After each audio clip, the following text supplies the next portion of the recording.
Hey everybody, welcome to Perifare. My name is Weston Kieschnick and I am thrilled to be here with you. I know that this is the part of the presentation where I'm supposed to tell you a little bit about myself, but let's be honest about a couple of things. Number one, nobody cares, and number two, we don't have time. So in the interest of time, there's only one thing that you all need to know about me, and that is this. I love teaching. It's a problem. I'll tell you this, I love teaching so much. I was a high school teacher for a number of years. I write books on teaching. I host a podcast on teaching. I love teaching so much. I also married a teacher, which means my kids are going to grow up to be resentful, no doubt, 100% resentful, but we're going to power through. One of the great gifts that I get to receive as a result of this, weird and wonderful job that I get to do now, where I travel around the country and I get to peek in on teachers around the country and around the world, is I get to see some of the incredible things that are happening in the nooks and crannies of our country and around the world, where teachers are doing incredible things on behalf of kids in the classroom. So I'll tell you this, I popped into a 6th grade math classroom a while back. 6th grade math classroom to do an observation. And I'm walking into the back of this classroom with all the kids, and as I'm walking into the back of this classroom with all the kids, I see the teacher, and she is sitting there on a stool at the front of the room, just like this one, and she is holding a banana up in the air. She obviously wants the kids to see it. So let's just acknowledge first and foremost that this is already a risky move in a 6th grade classroom. Middle school teachers will back me up on this. So kids are walking into the classroom, she's holding up this banana, and so of course, all of the kids are coming in, and what do you think they're asking? They're all like, Miss, what are you doing with the banana? Miss, what's with the banana? One after the other. They're all asking the same question, and she is answering 0 of their questions. She's sitting there silently, and she is holding this banana, which, as you can imagine, only increases their fury. And so more kids are pouring into the classroom. I take my seat at the back because I'm like, I gotta know where she's going with this. More kids are coming in, more kids, Miss, what are you doing with that banana? She's not answering any of our questions. And the volume reaches its peak, and right about that time, the bell rings. And when the bell rings, this teacher speaks her first words. She looks at her class and says, all right, quiet down, everyone. How fast do you think you could eat this entire banana? Room erupts, right? Kids are throwing out times, and because every kid has to be heard, a bunch of them are like, we don't even like bananas. And so it's absolute bedlam. So she says, okay, quiet down. She says, let me ask it this way. She says, how many of you, by show of hands, think you could eat this entire banana in 60 seconds or less? Bunch of hands go up. And she starts to whittle it down. 50 seconds, 40 seconds, 30 seconds. Hands are going down. And to absolutely nobody's surprise, she gets down to 2 boys in this classroom who are arguing back and forth about how fast they can eat this banana. Well, as they're arguing, one of them says to this teacher, he says, Miss, I think I can eat that banana in 7 seconds. She says, you think you can eat this entire banana in 7 seconds? Kid says yes. And I look around and I can tell all the kids are thinking exactly what I'm thinking, which is, please God, let this kid try to eat this banana in 7 seconds. So she stands up and she says, okay, everyone welcome him to the front of the room. Kid's name was James. She says, everyone welcome James to the front of the room. She stands up, James takes the hot seat, and she hands him the banana. And then she pulls out her phone and says, here's how this is gonna go. I'm gonna say, on your mark, get set, and go. And on go, I'm gonna push start on my timer, and you have 7 seconds to eat that entire banana. Kids are all standing up. They're craning their necks around the room. Frankly, I'm standing up. I'm pulling my phone out, turning on the video. I'm like, I gotta get. She says, on your mark, and the kid starts to peel the banana. And when the kid starts to peel the banana, she looks at him and says, whoa, what are you doing? And he says, well, I'm peeling this banana. So when you say go, I'm gonna eat it in 7 seconds. And she looks at him and says, that's not what I asked. She said, I asked, how fast can you eat that entire banana? And right in that moment, the kid starts to have the exact realization that you are having right now, which is that she means the entire banana, peel and everything. And so now all of a sudden the kid starts freaking out. He's like, that's not what you said. And now, of course, all of the kids have been paying abundant attention. They're like, yep, that's what she said. We all heard it, And he's like, no, let me peel it first, then I could eat it in 7 seconds. She says to him, okay, so you tell me if you peel this banana first, then you could eat the inside of it in 7 seconds. Kid says yes. She looks at him and says, Okay, so what you're telling me is the order in which you do this matters. Kid says yes. She looks at the class and says, so we can all agree order matters, boom. And that's how she started her lesson on order of operations that day. That's a hell of a teacher. I think we can all agree that's a hell of a teacher. I mean, think about how you learned order of operations, right? Please excuse my dear Aunt Sally. A bunch of the math people out there are just like, Kieschnick, don't take that from me. Relax, that's fine. But I mean, so think about it this way too. Well, PEMDAS, what does the P in PEMDAS stand for? Parentheses, which kind of looks like what piece of fruit? A banana, which she revisited later. It was amazing. The whole thing was incredible. And I couldn't help but be struck by this thought. I thought to myself, like, man, look at how that teacher just started that lesson. And I want you to ask yourself right now, how is how she started that lesson different from if she had walked to the front of the room and said, good morning, class. Today we're going to talk about order of operations. The answer is really simple. One of those starts is profoundly engaging and the other is not. My friends, we have to talk about engagement. We have an engagement crisis in America's schools right now. And I'll tell you what, if we're going to talk about engagement, we have to be really, really clear about what we're talking about. Engagement is a word that is used in education all the time. People tell us to be more engaging all the time. The hard part is we ask, like, how? It's like, well, I don't know how to be more engaging, but you should be more engaging.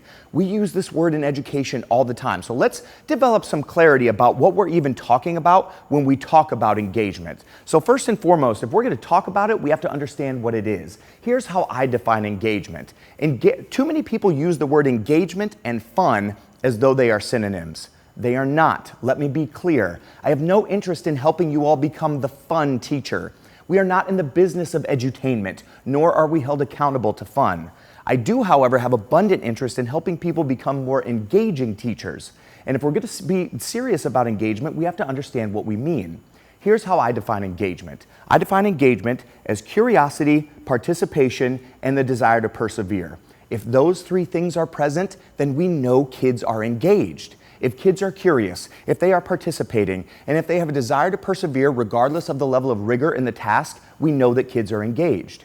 And if we're going to be serious about engagement, we also have to be serious about the science of how teaching and learning even works. Math people out there, when you see these two symbols, what do you think of? Yes, most of you normal people are like greater than and less than. There's always the high school teacher out there who's like inequalities. Congratulations, you're smarter than we are. Well done. There's always the elementary teacher who's like, the alligator eats the bigger number. However you choose to think about this is entirely up to you. But for the time being, I want you to think about this as greater than and less than. Here's why. If we're going to teach kids anything, there are two things that we have to consider. Number one is the perceived level of difficulty of a task, and number two is a child's desire to participate. And here's what we know to be true. When the perceived level of difficulty of a task is great, we know that a child's desire to participate is less. Conversely, we know that a child's desire to participate is great when the perceived level of difficulty of a task is less. My friends, this is where resistance lives, and this is where engagement lives.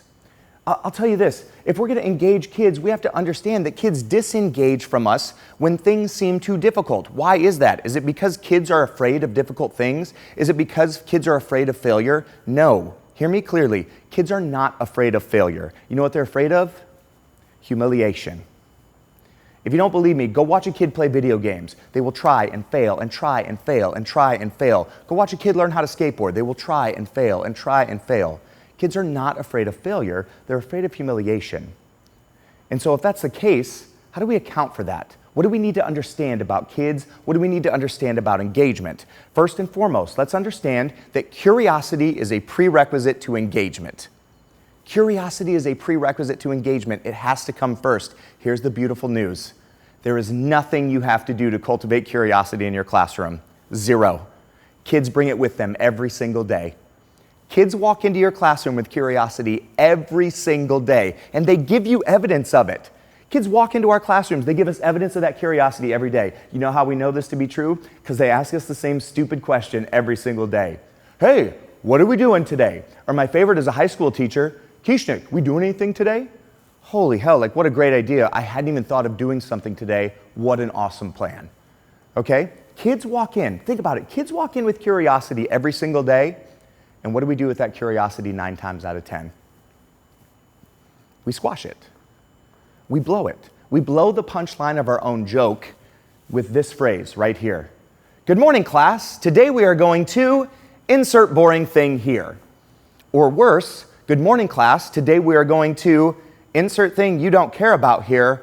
Or even worse than that, good morning, class. Today we are going to insert perceptively difficult thing here. And we lose engagement before we've had a chance to even capture it. And so I'll tell you, again, we are blowing the punchline of our own joke before we've had a chance to tell it. So my daughter Charlotte is 11 years old right now. She loves jokes. I guarantee if you were to meet my daughter Charlotte right now, within 5 minutes of meeting her, she would tell you her favorite joke. I'm going to tell you my daughter's favorite joke. It's about Winnie the Pooh. Here it is. What's brown and smells like honey? Winnie's Pooh. Whatever. She's 11, right? That's her favorite joke. But I ruined that joke for you. I ruined it. How? Because I stood right here and I said, I'm going to tell you my daughter's favorite joke about Winnie the Pooh. And I blew the punchline of that joke before I had a chance to tell it. We do this in classrooms every day with this phrase. I am begging you, want to be instantly more engaging on behalf of your kids this year? Please omit this phrase from your teaching vocabulary. It does not serve you, nor does it serve our children. Now, let me pause, because do you hear that? That's the whispers of a bunch of teachers around the country and around the world whispering to themselves, but what about those learning outcomes that we have to have written on the board? Yes, do kids need to know the learning outcome for the day? Absolutely. Put eyes on me and hear me clearly. Nobody said, not once, not ever, that we had to reveal those learning outcomes in the first 12 seconds. And anyone who doesn't understand why we have those learning outcomes on the board to begin with. Omit this phrase from your teaching vocabulary because engagement matters. It's not just fluff, it's a cornerstone. Here's what we have to understand about engagement. Here's what we know. Engagement increases student satisfaction. We know that engagement enhances student motivation to learn, and we know that engagement reduces feelings of isolation. This is important now more than ever. Our kids are more connected than they've ever been in human history, and yet they feel more isolated than ever before. And we know that engagement improves student academic performance in almost every single academic category. Engagement matters. And so ask yourself, how am I doing? How am I doing at engaging kids? Don't answer out loud. Surveys were done across 36 states, including the 10 largest districts in America. And here's how this survey went. Teachers were given a list of adjectives, and they were asked to identify from this list of adjectives, hey, what are the top 3 adjectives that describe how you feel when you are teaching on any given day? A bunch of you at home right now are like, no problem. Where is tired on that list? I will circle it twice. Wasn't on this list, for the record, right? Doesn't nullify the tired that we feel. But teachers were asked to identify the top 3 adjectives that described how they felt when they were teaching on any given day. Guess what the most frequently given adjective was? Engaging. If you ask most teachers around the country and around the world, guess what they'll tell you? That they're engaging. I wonder what kids would say. Wonder no more. Nearly 1 million of them were surveyed nationwide. Nearly 1 million kids, grades 5 through 12, were asked a fundamental question. Do you have an engaging teacher? And in 5th grade, 75% of kids said yes. By 6th grade, that number falls to 67%. By 7th grade, only 55% of kids report that they have an engaging teacher. By 8th grade, that number's down to 45%. It falls again in 9th grade, and by 10th grade, only 33% of kids say they have an engaging teacher. By 11th grade, that number falls to 32%, and good news, everyone, we get a little bump in 12th grade, and 34% of kids say that they have an engaging teacher. Why do you think they get that little bump? Well, because they're leaving and they're excited about it. Now, pause for just a moment, because this is where I need to have a come to Jesus with my elementary counterparts who are out there, because some of you right now are looking at this data and you're thinking, well, I don't know what the hell they're doing in elementary or in high school, but we are crushing it in elementary school. First off, 75%, not exactly crushing it. Second, this data is way more complex than it seems. This is not a simple case of like, hey, there's a group doing a good job and there's a group not doing a good job. This data is way more complex than it seems. There are reasons why we see decreases in engagement over time. Think about it. What do kids start to go through in about 5th, 6th, 7th grade? Puberty. Let's talk about it. Not at depth, but let's dance around it for a second. So let's talk about it. If you've got a child who walks into your classroom as a 5th, 6th, 7th grader, and they feel uncomfortable in their own skin, their bodies are changing, their voices are changing, and they don't understand a lot of these changes, ask yourself, is that child going to be easy to engage or more difficult? Profoundly more difficult. Now, also, think about, what do kids start to enter into in about 6th, 7th, 8th, 9th, 10th grade? Relationships with one another. And if you have a 7th grade girl who walks into your classroom and she's devastated because she just broke up with her boyfriend for the 11th time that week, and she was pretty sure he was the one, ask yourself, is that young lady going to be easy to engage or more difficult? Profoundly more difficult. Also, ask any middle school teacher you know. That scenario that I just gave you is not hypothetical. It is real. That is our reality. Also, what do parents start to buy their children in 5th, 6th, 7th, 8th, 9th, 10th grade? Cell phones. My friends, if your cell phone was a boyfriend or girlfriend, you would break up with it immediately. It is so damn needy. Imagine you went to a movie with a person you're dating, and at that movie, that person every few minutes keeps tapping you on the leg saying, "Look at me. No, seriously, look at me. No, seriously, I want attention." You'd get up and walk out. It's what your phone is doing right now. It is tapping you on the leg, or for you back pocket phone people, I don't understand you, but it is tapping you on the butt and saying like, "Hey, look at me, look at me, look at me. I want attention." And now imagine you're a classroom teacher and all of your kids have those in their pockets and they are constantly being tapped and said, "Hey, look at me, look at me, look at me." Those kids are going to be profoundly more difficult to engage. So here's what we have to understand. Are we going to see decreases in engagement over time? Yes, it's unavoidable. Now, come to Jesus moment for secondary folks. Does that excuse the massive decrease in engagement that we see? No. Here's why. Think about how many teachers your average elementary school kiddo sees in a given day. It's 2. It's typically their classroom teacher and like a specials teacher. Now think about how many teachers your average high school kid sees in a given day. It's 6, 7, in some places as many as 8 or 9. So when you ask an elementary school kiddo, do you have an engaging teacher? You got like a 1 in 2 shot. But when you ask a high school kid, do you have an engaging teacher? You have a 1 in 7, 8, or 9 shot. And so the fact of the matter is, are we going to see decreases in engagement? Yes, absolutely. But that doesn't excuse the cliff that we fall off of. Here's what we have to understand about engagement. Hold up both of your hands like this and understand this very clearly. Engagement is a function of teaching methodology and student disposition. Engagement is a function of teaching methodology and student disposition. Take a look at those 2 hands and ask yourself, which of those things do we have control over? Only one. We have only control over teaching methodology. We have 0 control over student disposition. So what does that mean for us? That means you need to absolve yourself of the notion that you are going to be able to engage 100% of your kids 100% of the time. If you can engage 100% of your kids 100% of the time, you are not a teacher, you are a wizard. Okay? So absolve yourself of the notion that you can engage 100% of your kids 100% of the time. However, what we understand is that our teaching methodology has to get a whole lot better. It has to. Because engagement matters, and we've been throwing misguided solutions at this problem for a really, really long time. Take a look at these 2 pictures here real quick and ask yourself, how many of you out there either went to school, taught in a school, or currently teach in a school that looks like one of these? A school that lacks exterior-facing windows. Let me save you a ton of travel. I've worked with teachers and school leaders from every single state in this country and more than 30 countries around the world, and I can tell you I have seen thousands of schools that look just like this. Schools that lack exterior-facing windows. Just so you know, this is a misguided solution to the problem of engagement.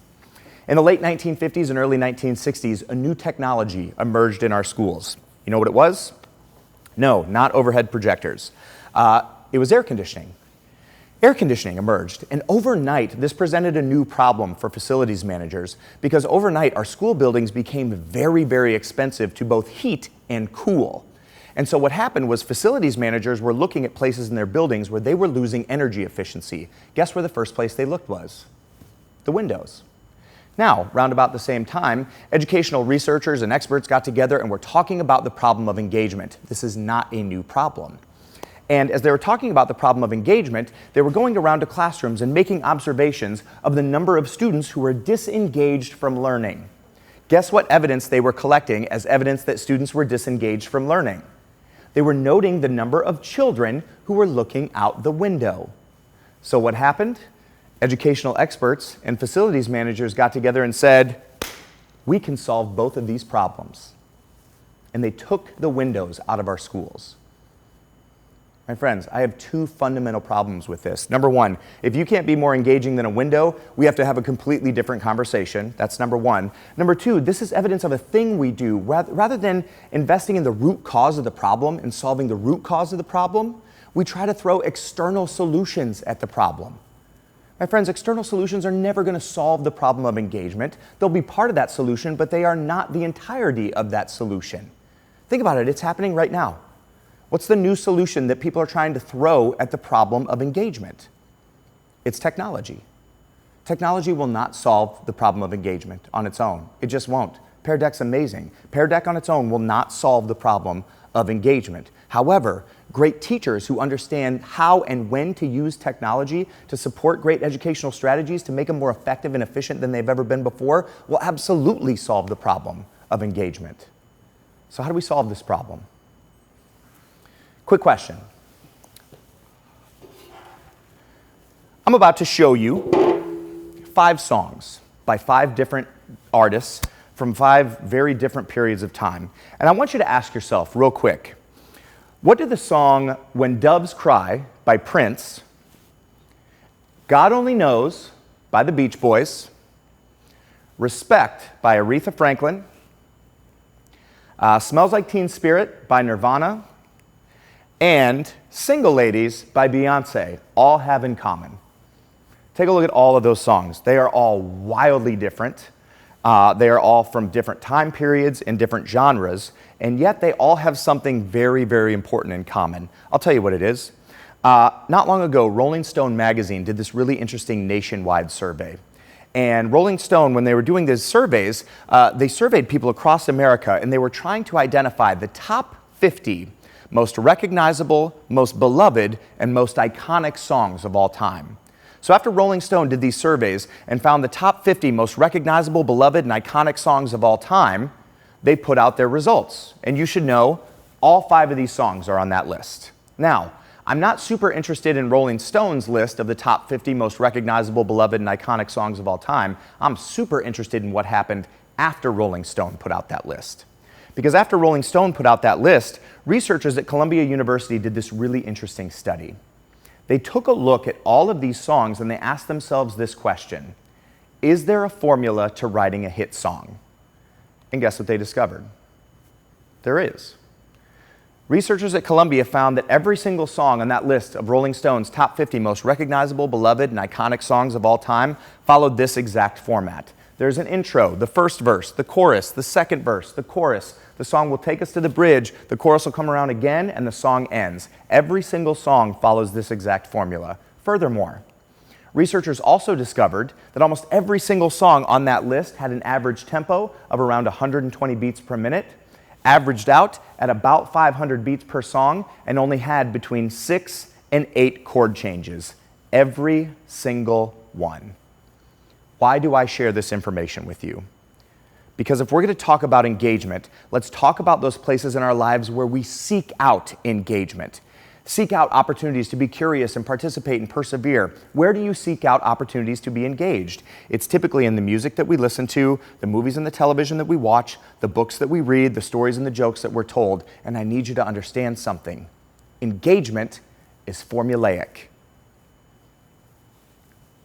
Take a look at these 5 movies. These 5 movies also have something in common. Some of you who teach high school English language arts know immediately what these 5 movies have in common. Every single one of these movies follows the hero's journey. Every single one. If you're not familiar with the hero's journey, it will begin with an introduction to the protagonist's world and then a call to action. There will be a moment where our hero crosses the threshold and then an opportunity for a mentor to teach the lead. So think about a movie like Star Wars. Who's the mentor? It's Obi-Wan. Think about who becomes the mentor after that. It's Yoda. Think about a movie like Harry Potter. Who's the mentor in Harry Potter? It's Dumbledore. Okay? There will be an opportunity for the mentor to teach the lead. There will be a first challenge, a temptation, a dark moment, a final conflict, and then a moment where our hero returns home. Every single one of these movies and thousands of others follows the hero's journey. Why do I share this information with you? Because I need you to understand that engagement is formulaic. How many of you are familiar with Freytag's pyramid? Probably a handful. How many of you have ever seen a Disney movie before? Probably more. Every Disney movie you've ever seen follows Freytag's pyramid. Every single one. Let's take this one. Every single Disney movie, spoiler alerts, by the way, every single Disney movie starts with exposition. Think about the exposition that's happening in the opening scenes of The Lion King. Mufasa is explaining to Simba, everything the light touches will be yours one day. That's just exposition. And then there's an inciting incident.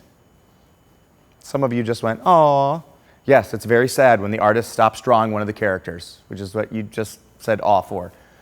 There's an inciting incident, the stampede. Mufasa's about to be killed. That's the inciting incident. And then there will be a rising action. Hakuna Matata. Everything's going to be totally fine. Simba's going to leave the Pride Lands. He's going to become friends with Timon and Pumbaa, and everyone's going to live happily ever after. We know that that's not how this movie is going to end. We know that this rising action is leading to a climax. What is the climactic moment in The Lion King? It is the final face-off between Simba and Scar. And then there will be a falling action. I'm about to blow your mind right here. There's about to be a falling action. Think about The Lion King. What is the falling action? Scar literally falls into the pit with the hyenas. Ready? I'm going to blow your mind. How many of you have seen Beauty and the Beast? What happens to Gaston at the end of Beauty and the Beast? He falls. What about the movie Tangled? What happens to Mother Gothel at the end of Tangled? She falls. I'll go back even farther. Snow White. What happens to the witch at the end of Snow White? She falls. They don't even hide it. It's been right there in front of you the whole time. And then last but not least, every Disney movie will end with a resolution. And the circle of life continues. Every single Disney movie you have ever seen follows Freytag's pyramid. Why do I share this? Because I need you to understand that engagement is formulaic. How many of you have been on a flight recently? If you have, you know that it sucks. So let's talk about it real quick. One of the few good things about modern air travel is in-flight Wi-Fi. One of the few good things about modern air travel. And so I'll tell you this. I was on a flight not too long ago from Los Angeles to New York. It's about a 6-hour flight. And I was dreading it, but I was like, you know what? I'm just going to get a bunch of work done while I'm on this flight. So we got to a cruising altitude. I open up my laptop, and guess what I discover? Wi-Fi's down. Now, because I fly so often, I know that if the Wi-Fi is ever down on a flight that you're on, all they have to do is typically the same thing you do at home. You turn it off, you turn it back on, it'll reboot and pop right back on. I know this because I fly all the time. Now, I pressed my call button, flight attendant came back, and I need you to know I was as nice as humanly possible. Flight attendant comes back and I said, hey, I noticed the Wi-Fi was down. When you get a second, would you mind just trying to reset it from the front of the plane? And the flight attendant looks at me and says, pretend like it's the olden days, turns my call button off, and walks away. So I lit up a cigarette. I was like, okay, I'll pretend like it's the olden days. And she comes running to the back of the plane, and she is furious. And she says, sir, that is illegal. And I said, well, pretend like it's not. Now, pause for just a moment, and I need you to recognize that that's a joke. That did not actually happen. I need you to recognize that that's a joke. I'm not the guy lighting up cigarettes on domestic flights. If that's a joke, why did I tell it to you? Because I need you to understand every joke that you've heard follows a very, very similar format. Every joke that you've heard will begin with a setup. Think about the setup for that joke. Anyone been on a flight recently? That's just a setup. And then you'll develop an assumption about where I'm taking that story. I don't care what the assumption is, because there's a moment where your assumption is going to be shattered. Think about the moment where your assumption was shattered in that joke. It's the moment when the flight attendant turns off my call button and says, pretend like it's the olden days. Assumption shattered. And then bam, punchline, so I lit up a cigarette. Every joke you've heard, those songs you love, that Disney movie you watched, I need you to understand that engagement is formulaic. So what does that mean for us? I'll tell you this, I've spent the last 15 years trying to figure out what it is that engaging educators do differently. People tell us to be more engaging all the time, but what's our version of Freytag's pyramid? If we know that engagement is formulaic, what's our version of a really great song structure? If we know that engagement is formulaic, then my friends, what's our version of the hero's journey? And after 15 years, I'll tell you, and thousands upon thousands of observations, here's what it is. Here's what engaging teachers do differently. I affectionately refer to it as the Atlas model, and I share these things with you because I need you to understand, let me back up. I'll tell you this. I get reluctant to even tell people the banana story. You know why? Because I tell people the banana story and they'll have one of two reactions. The first one is always similar. We always see the banana story and we're like, wow, what an incredible teacher. And then the second one either happens in here or out loud. The second part of that is people will look at that example of that amazing teacher and say, wow, I'd love to do something like that. Too bad I'm just not that creative. And we'll absolve ourselves of the responsibility for engagement by saying that we're not creative. And what I need you to understand is that creative people aren't doing things that nobody has ever done before. They're doing things lots of people have done before, things that you can do right now. But what's our version of the hero's journey? Here it is. It's the Educator's Atlas. Here's what great educators who are masters at engagement do differently. Atlas is just an acronym for what they do. The first thing they do is this, attention. They walk in and they capture and hold student attention. Here's the good news. Stop racking your brains. There's only 5 ways to do this. There's only 5 ways to begin by capturing and holding attention. You can begin with an enrolling question, a story, videos, mnemonics, games, or challenges. That's it. That's it. Also, notice what the first one says. It says enrolling questions. It does not say essential questions. I can't tell you the number of classes I've seen begin with essential questions that are rarely essential, nor are they very good questions. Furthermore, think about what is the difference between an enrolling question and an essential question. Enrolling questions are about kids, and essential questions are about content. And if we're going to be about kids, then the start of the class should be about kids. And we have to figure out which one of these things we do best. Which one of these things best suits you and what you do and your gifts as a teacher? Step number 1, attention. Step number 2, transition. Engaging teachers are masters of the transitional phrase. Think about the banana example. These are phrases that are typically repeated for emphasis because we want them to be remembered. So think about the banana teacher. She said flat out, she was like, hey, so you're telling me the order in which you do this matters. And then she looked at the class and says, so we can all agree order matters. Because what does she want them to remember? Order matters, order matters, order matters. Great speakers have been doing this for a long time. It's been right in front of you. I have a dream. You know how many times he says that in that speech? 8 times. Why? Because if it's repeated, it's remembered. Think about John F. Kennedy's most famous speech. Ask not what your country can do for you. He says it multiple times. Ask not what your country can do for you. Ask not what America can do for you. Think about Winston Churchill's most famous speech. We will fight, we will fight, we will fight, we will fight. What's repeated gets remembered. Be a master of the transitional phrase. Also recognize that a transitional phrase is a link from your attention getter to the lesson that you want to teach kids.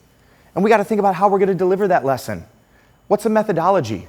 We're never going to coach lecture out of our nation's schools. Never going to do it. But we have to acknowledge that there are also other delivery methodologies when we have to transfer knowledge from us to kids. We have to ask ourselves, how are we going to do it? Is it going to be a lecture? Is it going to be a podcast? Is it going to be a repeated read or a piece of video content? What will it be? Capture and hold student attention. Be a master of the transitional phrase. Teach a clear and concise lesson. And then there has to be an activity. My friends, there has to be a doing thing. It will never be enough just to lay information at a child's feet. There has to be a doing thing. What are kids going to do with this information once they have it? Are they going to create a concept map or a mind map? Are they going to answer questions or prompts for feedback that teacher can then use to inform their instruction? Are they going to engage in a Socratic seminar or do some sort of jigsaw activity? What will kids do? How are we to use these digital tools so that kids can get their heads and hands around this content in ways that weren't possible before? What's the doing thing? And then last but not least, summation. Notice what that doesn't say. It doesn't say summative assessment. It says summation. Put eyes on me and hear me clearly. Learning is sticky when it is tied to emotion. And we have to ask ourselves, what's the feeling kids are going to feel as they walk out the door? Think about your most memorable life experiences. There are moments when you felt joy, when you felt excitement, when you felt sadness. Learning is sticky when it's tied to emotion. And if we're going to be serious about engagement, we have to understand that. I'll tell you, the most engaging man I've ever met is my father. My dad's the most amazing and engaging guy I've ever met. And he used to say this to me all the time when I was a kid. He used to say to me, when you don't listen, you feel, and if you don't feel, you won't listen. He used to say this to me all the time. And I'll tell you this, me and my buddies used to do this thing when we were kids where during the summer months and the warm months of the school year, we would hop on our bikes, me and my 3 buddies, and we would ride up to the grocery store and we would buy baseball cards with money that we had made mowing people's lawns. And then after we bought those baseball cards, we would ride over to Blockbuster Video, ditch our bikes, run inside, rent a movie, and then we would ride our bikes with those baseball cards to somebody's house, and we would sit around and we would trade baseball cards and we would watch movies. And we would do this almost every day when it was warm out. And I recognize that this is a very old-fashioned story, because in this story, kids are outside. Now, we would do this all the time, and every time I would get back, my dad would always ask me the exact same question. I would get back and he'd be like, hey, when you were at Blockbuster, did you lock up your bike? He would ask me this all the time. You'd have thought my bike was worth $10,000. It was not. Also, I lived in rural Iowa. And do you remember Blockbuster Video? Like, there's a limited number of movies in there. I never locked up my bike. We'd ghost ride those things beside the building. We'd run inside and rent a movie. I never locked up my bike. But every time I would come home and my dad would ask me, did you lock your bike? And what do you think I told him? Yes, of course, yes, Dad. I always lock up my bike. Yes, liar, straight up lie, lied. So one day, school year started. Me and my friends do what we did over the weekend. We ride up, we buy baseball cards, we go over, ditch our bikes, run into Blockbuster, we come out, all 4 of our bikes gone. And so me and my buddies start making the long, lonely walk home. And I don't know if you ever had that friend who, if you got in trouble with that friend, you knew that they were always in way more trouble than the rest of you. Yeah, I was that guy. So we're walking home, and my friends are like, oh man, Kieschnick. And I'm like, yep, this is how murders happen. See you never, you know? And I walked into my house. My dad's sitting there, and I said, Dad, there's something I need to tell you. I was like, when I was at Blockbuster, my bike got stolen, and he was furious. Like, that was a big deal. My bike was how I got to school, and I lived miles away from school. And he was like, well, I don't know what you're going to do. Like, you're going to have to walk. And my dad worked 12, so he was gone 6 in the morning to 6 at night. My mom worked at a bank. She had to be there to open up the bank in the morning. And so there was nobody to take me to school. And he was like, I don't know what you're going to do. You're going to have to walk. And then he asked me, he said, when you were at Blockbuster, did you lock up that bike? And guess what I told him? Yes, of course, yes. I always lock up my bike. Yes. Lied, leaned hard into that lie. And he was like, well, I don't know what you're going to do. You're going to have to walk. And that's what I did for the next 3 days. I walked to school and home, to school and home, to school and home, miles. And if you love humidity and bugs, you will love Iowa in August. And I come home and I'm covered in sweat and I'm covered in bug bites. And I said, Dad, is there anything I can do to try to earn money to buy a new bike? And he said, yeah, and a storm had just rolled through our neighborhood. So he said, yeah, there's some broken limbs in the tree out in the backyard. He said, I want you to go and I want you to grab the saw from the garage and look up anywhere you see a broken limb. I want you to climb up there, saw down the limb, and drag it out to the curb. I was like, okay, great, sounds safe. So I go get this saw from the garage and I go stand out under this tree in our backyard and I look up and I count 1, 2, 3, 4 bikes up in this tree. And I have the realization that some of you are having, which is not that somebody had stolen my bike, but that my dad had stolen not just my bike, but 3 of my friends' bikes. And then somehow, like a leopard, had dragged them up into this tree. And guys, you don't know humiliation until you've had to get on the phone and call 3 of your friends and ask them to come to your house and help you retrieve not just your bike, but their bike that your dad has stolen just to teach you a lesson. And my friends came over and we dragged those bikes down, and I rolled my bike into the garage and I walked back inside and I sat down in front of my dad, and you know what he said to me? When you don't listen, you feel, and if you don't feel, you won't listen. And he's 100% right. Learning is sticky when it is tied to emotion. Let me tell you this. Do you think I locked up my bike every single day after that? Hell yeah, I did. You could go to my house in Colorado right now, and you will find my bike locked to a wall in a locked garage of my own house. Not because I'm worried someone will come steal my bike. I'm worried my dad will come back and steal my bike just to teach me a lesson. But he understands that learning is sticky when it is tied to emotion. And it's a thing that we have to understand. In and amongst the great work that we're going to do with kids this year and every year after, we have to account for what they feel. And put eyes on me and hear me clearly. It'll be the last thing I say. My friends, the feeling kids feel when they walk into our classrooms cannot be boredom, and the feeling they feel when they leave cannot be failure. If those are the two prevailing emotions, they will forget everything that happens in between. Take a deep breath in and let it out, and I'll leave you with this. First and foremost, let me just say thank you. Thanks for sticking with me for the last 30 or 40 minutes. Thank you for all the work that you're doing on behalf of kids, all the work that you have done on behalf of kids, and all the work that you'll continue to do on behalf of kids. But before we leave here, I have to ask you for a favor. And I know that's odd given all that we've asked of you, but I need to ask you of this favor, and I need you to come through. Put eyes on me. Here's the favor I'm going to ask of you this year. Please, I'm begging you, check in on the people down the hall from you. Check in on the people across from you. Check in on your fellow educators. Check in on your colleagues. I'll tell you what, education is hard. This profession that we love is so hard. It's difficult right now, and we aren't replacing educators at a fast enough rate to afford to lose the ones that we have. And so I'm begging you to check in on each other, and here's the big favor I'm asking of you, and listen to me clearly, please, and I'm going to ask you to come through. Please don't light yourselves on fire to keep everyone else warm. It's not sustainable. There's nothing good that comes at the end of that path. Take care of yourselves. Make sure in the midst of doing this work to take care of other people's kids, make sure you're taking care of your own children. Make sure you're taking care of yourselves. Spend time with people you love. Spend time with people who love you. My friends, you can't fill from an empty vessel. Self-care is not selfish. Take care of yourselves. Thank you all so much. Thank you for allowing me to be here. My name is Weston Kieschnick, and it's been an absolute pleasure. I hope to see you face to face real soon. Take care.